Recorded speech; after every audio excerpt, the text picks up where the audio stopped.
Hello, I'm Kalico, and yes, again, this was recorded in a box.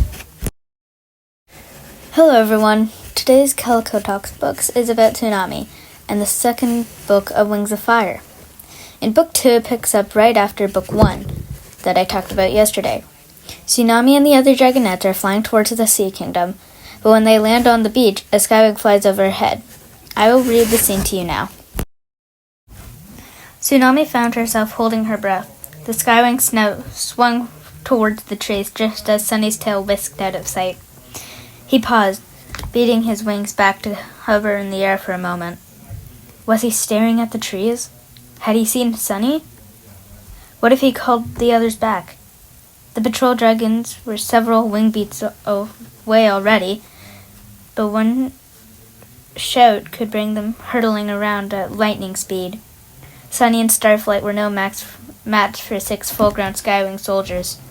Actually, they were no match for 1 skywing soldier, and the 2 of them would probably have trouble fighting a sleepy bat. A curl of smoke rose from the skywing's nose, and he opened his mouth. If there was any chance of saving her friends, Tsunami had to shut him up. She burst out of the water in a great leap, smashing her tail behind her for momentum. Her wings powered her up to ram right into the skywing's underbelly. He coughed out a puff of fiery smoke and clutched his midsection, the breath knocked out of him. Tsunami had few moments before she could recover enough to call for help. She ducked around him, slamming her tail into his head and landed on his back as hard as she could. The skywing nearly fell into the water, but he fought back up into the air.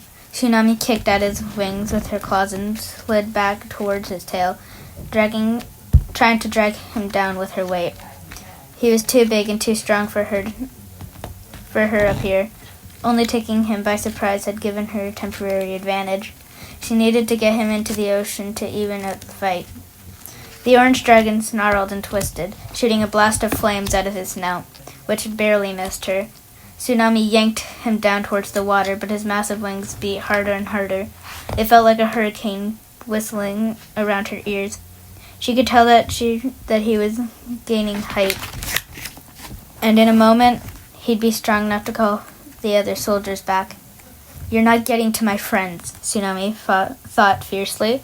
She found the vulnerable spot on his tail and sank her teeth in.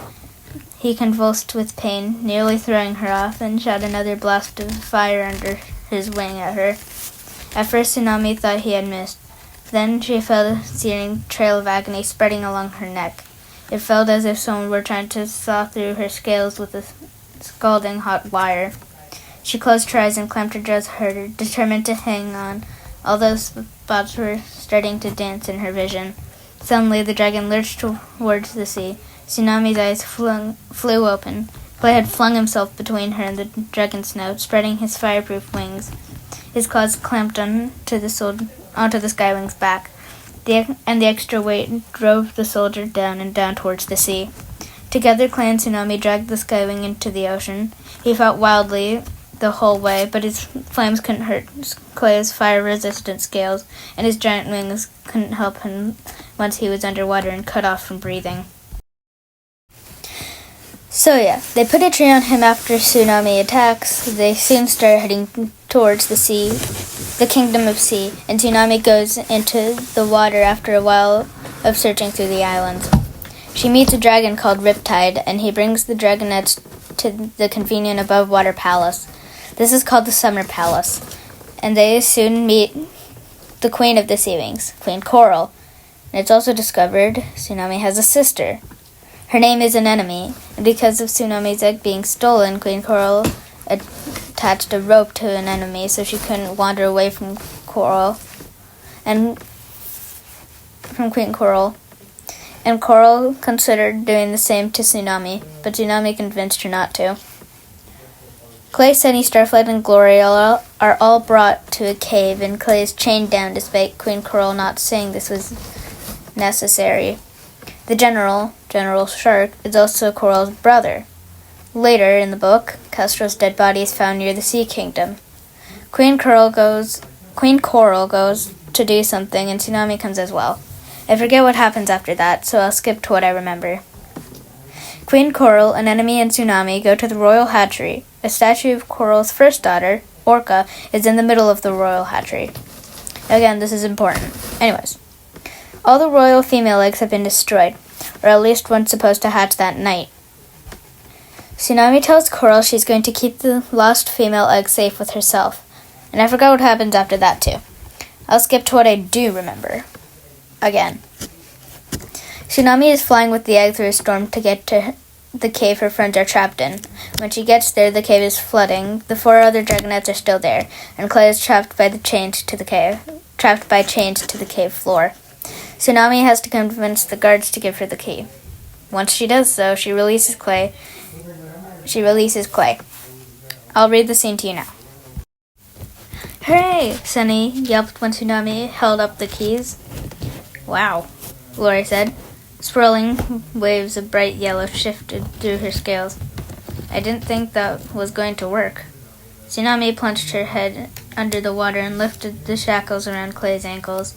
She found the lock for the front talons quickly and inserted one of the keys and freed him.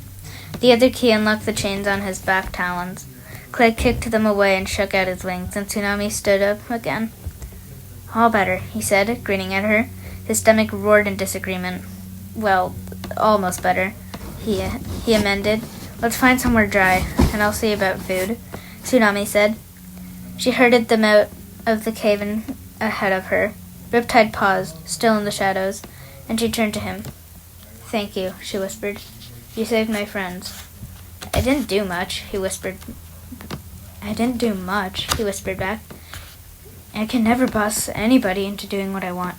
You're really good at it. Well, Tsunami said, sometimes bossing doesn't work and you have to try something else. It would be much easier if everyone just did as I told them. He laughed. I should get out of here before someone sees me. She nodded and wound her tail around his. I'll look for you again tomorrow if I can. There's a lot of aquatic I still have to learn. He smiled and slipped out of the cave into the water. She waded onto the beach and watched his sky blue scales vanish into the underwater tunnel. What the heck? Oh my god. She was glad she'd found at least one dragon she could trust in the kingdom of sea. They then move to a higher cave and are safe. For now. Tsunami gives Sunny the egg to keep it warm. Also, sometime in this book, someone tried to kill Tsunami, and that's just before Coral and her daughters checked the hatchery. Anyways, they soon meet Blister, and she invites the dragonets to dinner. They discuss things, and I forget. And they soon... Oh my god! Why can I not read right now? They discuss... Oh my god!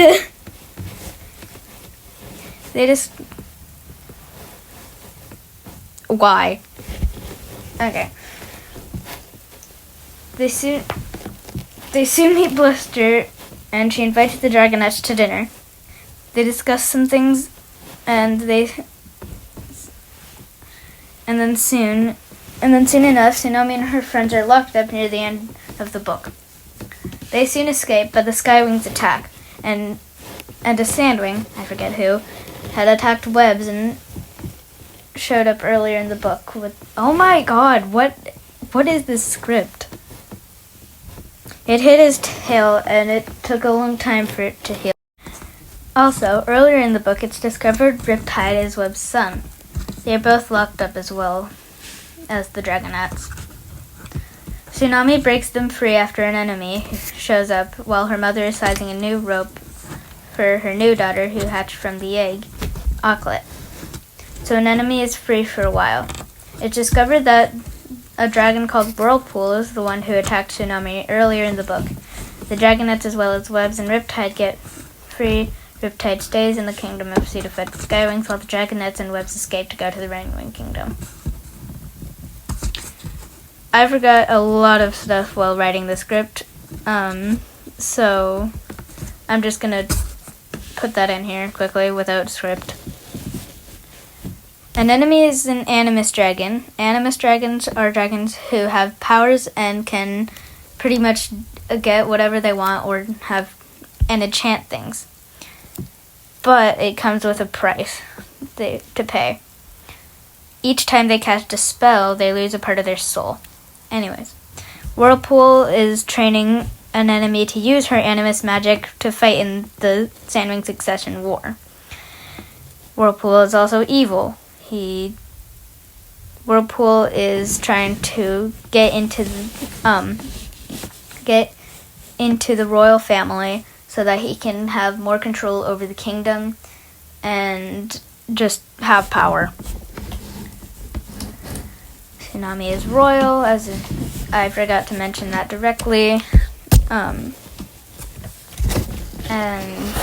yeah. So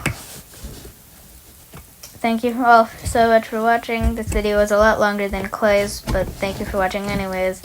And if you like this kind of content, be sure to subscribe, and I'll see you all in the next video. I tried so hard and got so far.